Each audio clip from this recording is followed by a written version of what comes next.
The lagoon's grasp. The salt air of Long Beach Island, LBI, used to smell like freedom. Now it only smells of rot and regret.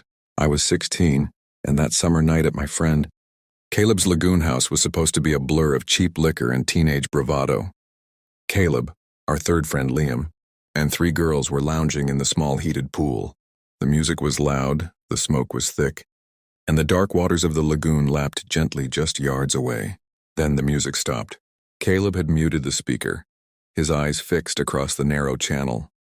"Someone's there," he whispered, his voice tight. Peering into the inky blackness, I could barely make out the silhouetted shapes of the houses on the opposite bank.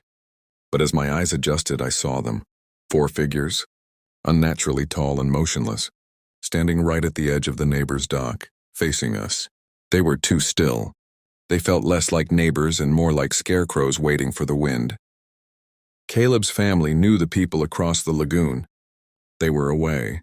We were drying off in the yard, trying to laugh it off, when a car's headlights momentarily swept across the opposite dock. The brief illumination was enough. The 4 silhouettes were gone, replaced by the empty, reflective surface of the water. Then from the darkness we heard it, 4 deliberate, rhythmic splashes. They weren't jumping in. They were entering the water with a terrifying, synchronized purpose. They were swimming for us. The upstairs footsteps. Panic exploded. We slammed the sliding door shut. Liam fumbled with the lock, his hands slick with fear. We rushed to secure the front door, but the damage was already done. In our drunken haste, we forgot the small, upstairs deck door accessible by the spiral staircase. We hid in a ground floor closet. 6 bodies jammed together, hearts pounding against ribs. A few agonizing minutes passed in absolute silence, broken only by our strained breathing. Then we heard it. Soft, squishing footsteps on the deck above us. They weren't heavy. They were wet. It was a sound that told us the intruders hadn't just arrived. They had just crawled out of the brackish lagoon water and onto the wooden planks above our heads. They were inside. We couldn't fight. We couldn't even see them. Liam, the only one with a license, whispered, "We run now." We sprinted out the front door, scrambled into Liam's car, and tore out of the driveway, headlights illuminating nothing but the empty road behind us, the return and the void. Once safe, we called the police. The house was searched, but the news was colder than the lagoon water. The upper floor had been meticulously stripped. Jewelry, electronics, everything of value was gone, but what truly sealed the horror was the disappearance of Caleb's family's boat, a distinct small white fishing skiff, which had been kept docked in the back. The thieves hadn't just robbed them. They had used the family's own vessel for the getaway. Years passed.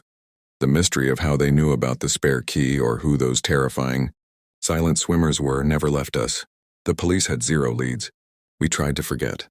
The shovel on the shore. I barely saw Caleb after that. Life scattered us. It was only years later, over a tense drink, that Caleb told me about his younger brother, Ethan.